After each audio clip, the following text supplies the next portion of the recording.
In this video, we will discuss adding survey data to a surface. If you'd like to follow along with this video, please open the file adding survey data to a surface.dwg, located in the training folder as discussed in the Working with this Dataset video. Adding survey data to your surface is simply a matter of adding the break lines and points that were generated by the survey database and adding them to the surface. First, let's go ahead and create a surface.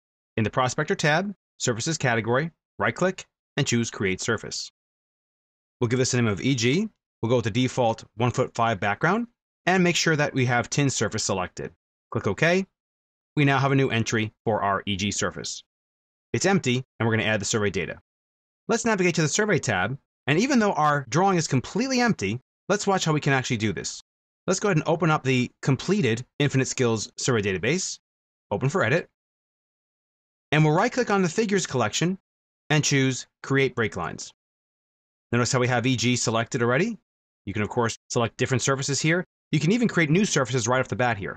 Based upon the figure prefix definition, break line is checked on or off. So these are definite break lines, and of course you can scroll through here and see if there are any additional ones that you may or may not want to add to the surface. For instance, maybe we don't want this stone wall because they located the top of the stone wall.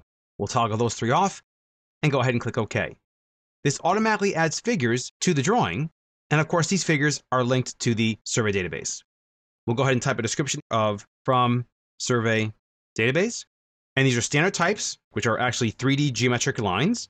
There are options to weed them, meaning take out vertices if you have too many vertices, and supplementing, where you can actually add distances if your distance between vertices is too short. We'll go ahead and click OK here, and now our surface has those break lines in them.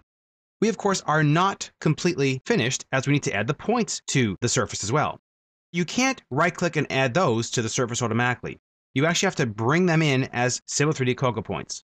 We'll simply drag the survey points in here, and now we have all those survey points as Koga points locked to the survey database inside our DWG file.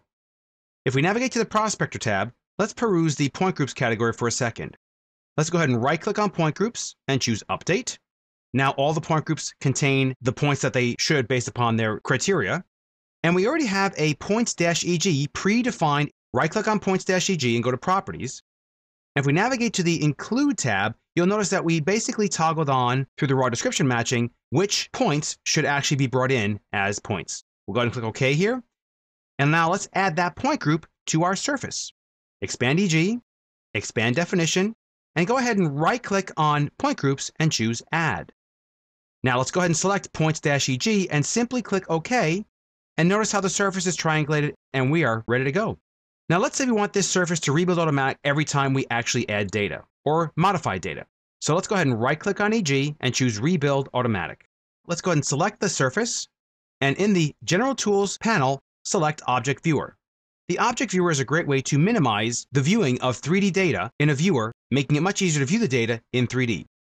You have different visual styles that you can choose from, whether it's wireframe, or shaded, or realistic, which will actually show materials.